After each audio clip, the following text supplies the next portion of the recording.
Okay, yooyaa harka fuunee nageenya kee bakka jirtan maratti isin haa ga'u.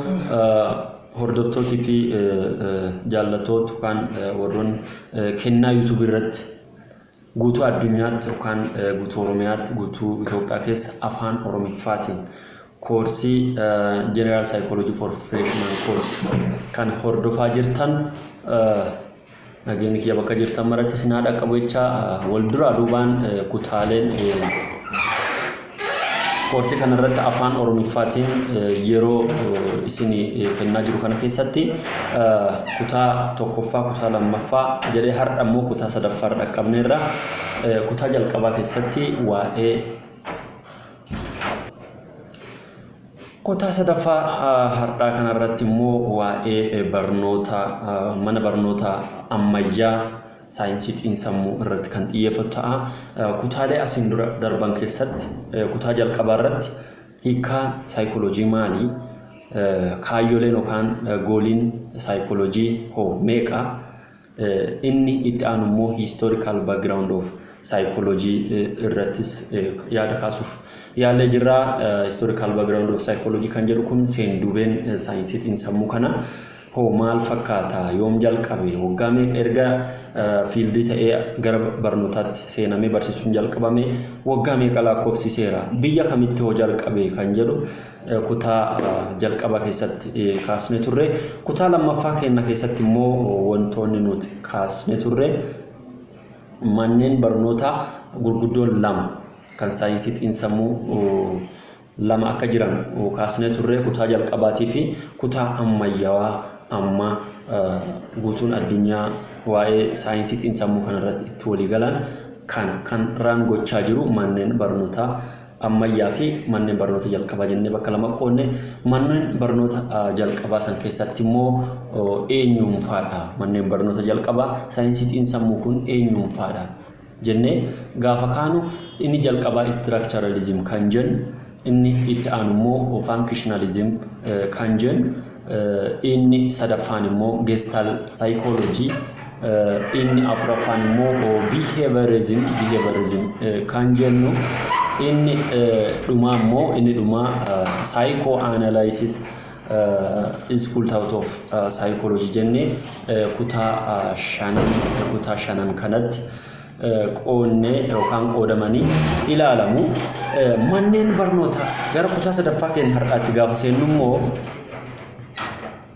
gara kutaa keenya sadaffaa yookaan barsiisa guyyaa har'aa yoo jalqabnu maarraa kana manneen barnoota yaada saayinsii xiinsammuu ammayyaawaa yookaan modern school thought of psychology meeqatu jiru eenyuunfaadha isaan kun maaliif modern school thought of psychology jedhamuu maaliif jedhamuu danda'an kan jedhu saayinsii yookaan yaadota manneen barnoota saayinsii xiinsammuu kana isaan duraa sanirra bu'uura godhachuudhaan yaadota isaan duraa san keessaa fudhatamanii yeroo ammaa kana cuunfisaa akka waliigalatti walitti qabamanii yeroo ammaa kana saayinsiin xiinsammuu maal qo'achuu qaba yaadni duraan turee fi ilaalchi saayinsii xiinsammuu kanarratti saayintistoonni asiin dura bu'uura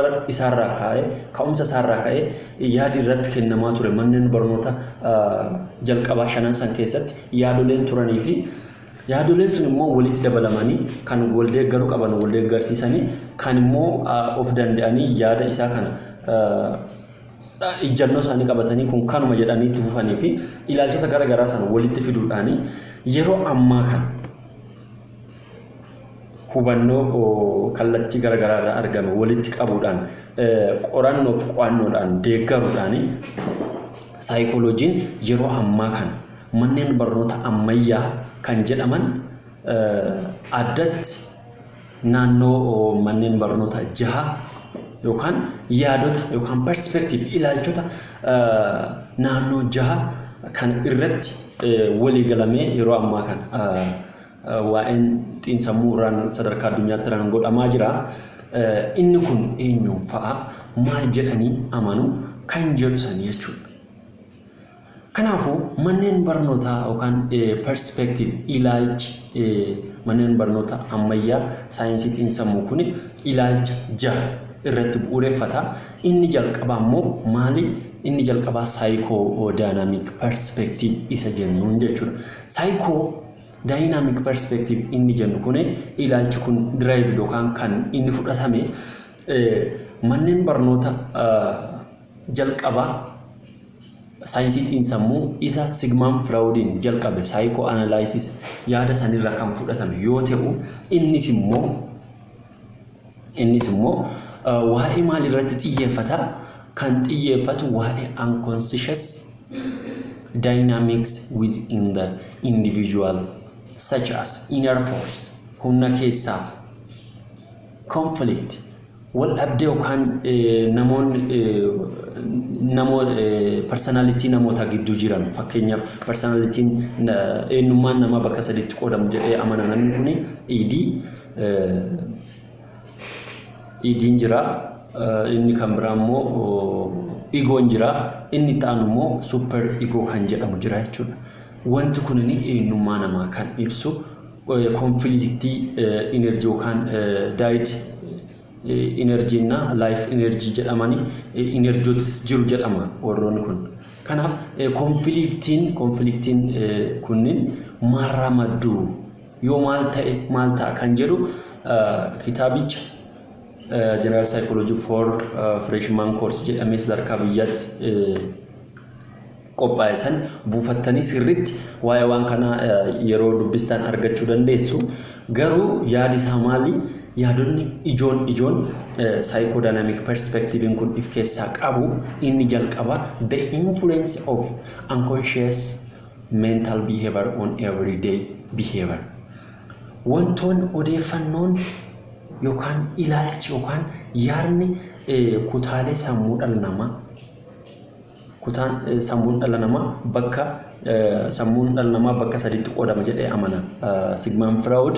Namni jedhamu kuni inni jalqabaa preconscious, inni ta'an immoo conscious and unconscious part of mind jedhee naannoo sadiin kanatti qoodaa jechuudha. Isaan sadiin kana keessaa odeeffannoon guddoon wanti jireenya namaa guyyaa activity dhala namaa kan guyyaa inni irratti dhiibbaa uumuu danda'u odeeffannoo unconscious part of mind dhala namaa keessa jiru kanatti dhiibbaa uumaa deemaa jedhee amana. Isa kana jechuudha yaada kana of keessa qaba. Inni itti aanu immoo childhood experience is shaping adult personality jedha. Wantoonni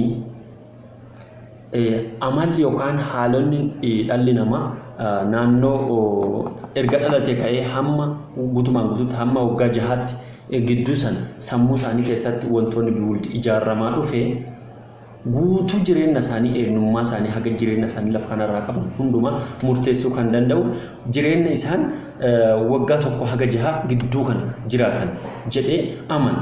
Inni kan biraa immoo interpersonal conflict in determining human behavior.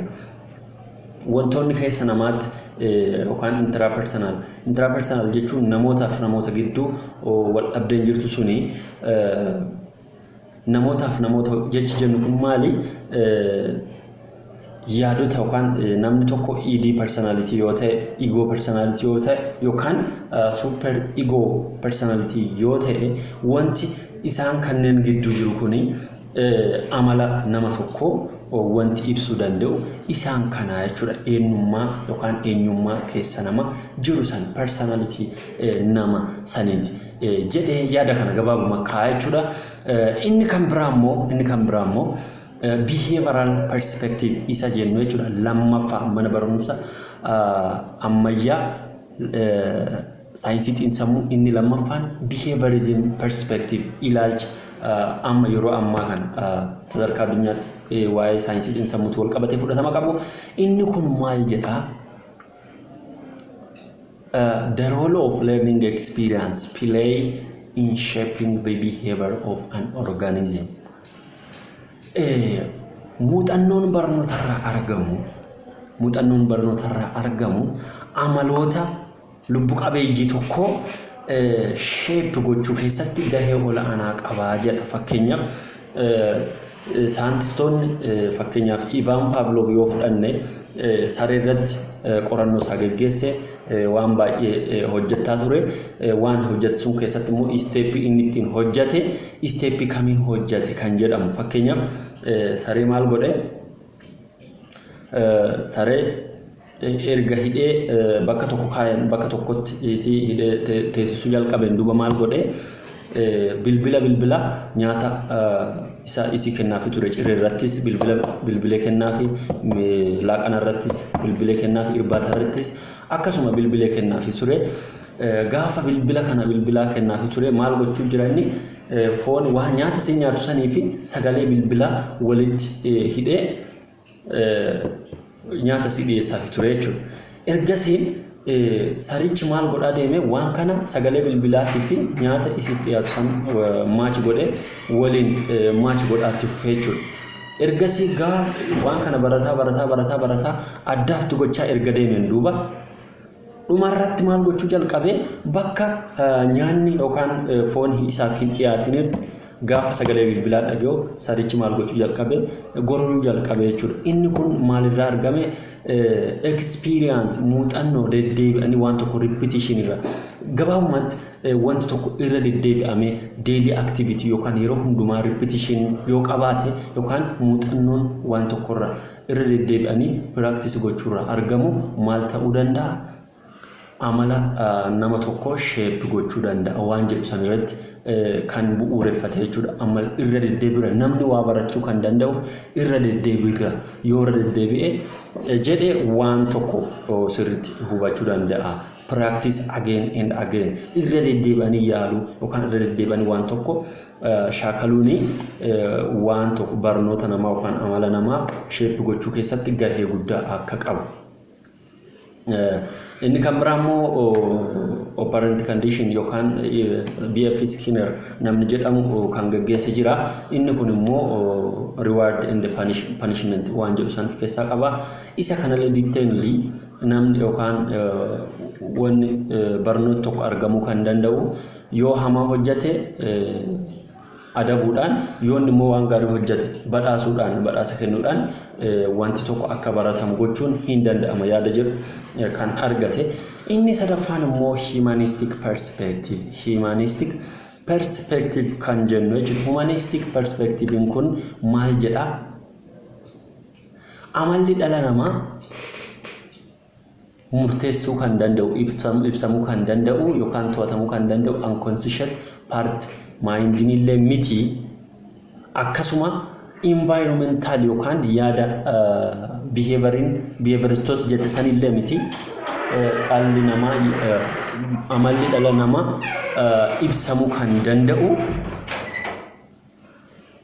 adda ta'uu qaba jedhanii fedhii dhala namaa fedhii isaanii guutachuudhaaf namni akka dhuunfaa isaatti namoota biraarraa adda waan isa godhu tokko gochuudhaaf yeroo namni carraaqqii isaa tolchu yookaan muuxannoo namni akka dhuunfaa isaatti addatti waan isarraa nama tokkorraa adda isa godhu tokko gochuudhaaf yeroo inni yaalii gaggeessu keessatti amalli dhala namaa tokko sheeppi ta'aa deema. Namummaa ammatuma isaatiin jalqabumarraa akka nama tokkootti waan fedhe gochuu danda'a jedhee namni tokko erga amaneen duuba waan namarraa addas tolchuu danda'u tokko gochuudhaaf yeroo inni yaalii gaggeessu san keessatti inni kun immoo amala nama sanii sheep gochaa deema yaada jedhu if keessaa qabaa jechuudha.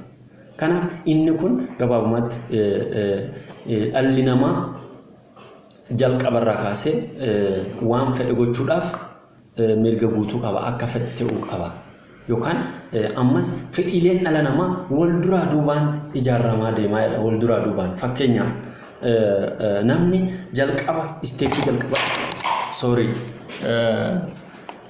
namni yeroo jalqabaatiif maal guutatuu qaba jedhee amana sadarkaa jalqabaatti waan nyaatu waan dhugu waan uffatu iddoo bulu mana qabaachuu qaba. Inni kun physiological need jennaani jechuudha. Lammaffaan immoo dhalli namaa erga waan tokko waan nyaatu waan uffatu bakka bulee argateen duuba waan argatu sanirraa waa lafa kaa'achuu danda'uu qabaataa jedha. Inni kun immoo safety needs isa jennuun san jechuudha. Namni tokko erga waan nyaatu argate sadarkaa jalqabaatti sadarkaatti aanuuf immoo waan nyaatu sanirraa isaaf maal gochuu qaba lafa kaawwachuu qaba. Inni kun safety need jedhama. Itti aanee kan jiru immoo erga waa lafa kaawwatee waa qusatee qabeenya isaa walitti qabachaa deeme maal godhuu qaba jedha. Maal gochuu qaba jedha.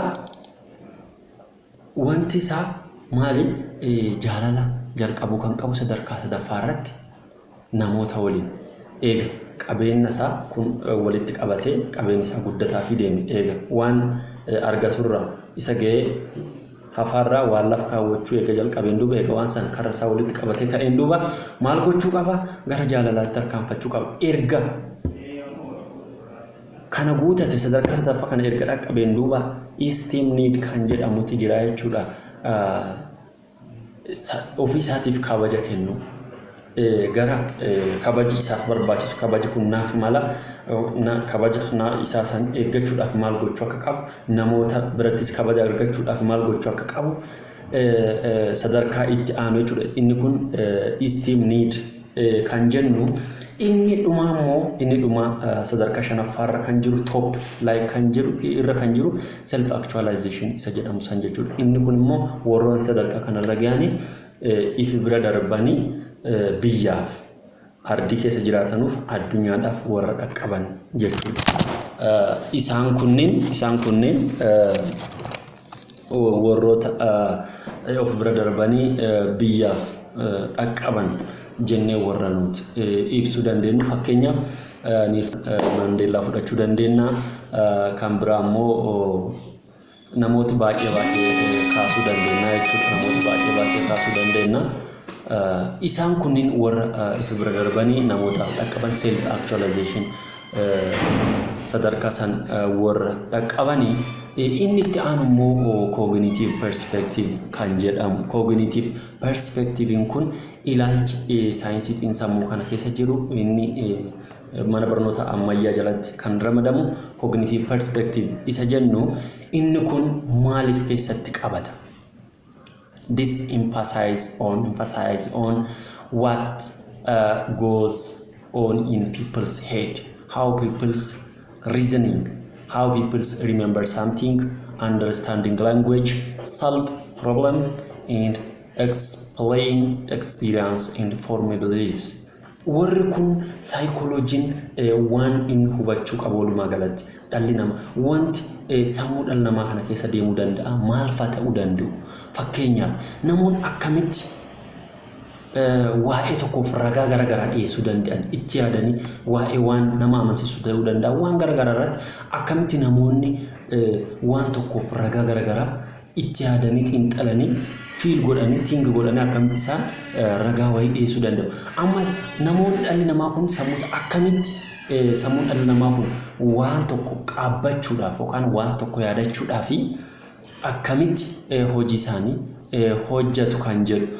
Kan biraa immoo akkamitti afaan walii isaanii hubachuu danda'u. Understanding language, how they understanding language of each other. Fakkeenyaaf afaan garagaraa jira Itoophiyaa kana keessa yoo fudhatan jettanii afaan kana namoonni akkamitti wal hubachuu danda'u. Inni afaan Oromoffaa dubbatu afaan Oromoffaa waliin, inni Amaariffaa dubbatu kan Amaariffaa waliin, inni Tigiriffaa immoo kan Tigiriffaa waliin, inni Tigiriffaa kan Oromoo waliin, inni Amaaraa immoo kan Oromoo waliin akkamitti namoonni haala isaan ittiin wal hubachuu danda'an akkam kan jedhu irratti kan xiyyeeffatu. Inni kan biraa immoo rakkooleen tokko yoo uumaman ta'e akkamitti rakkoo saniif furmaata barbaaduun danda'ama kan jedhu irratti kan xiyyeeffatu jechuudha. Cognitive perspective kun inni kan biraa immoo muuxannoolee jiran san akkamitti ibsuu danda'an. Muuxannoo garagaraa waan argatan waan dabarsan san akkamitti waliif ibsuun yookaan share gochuun danda'ama.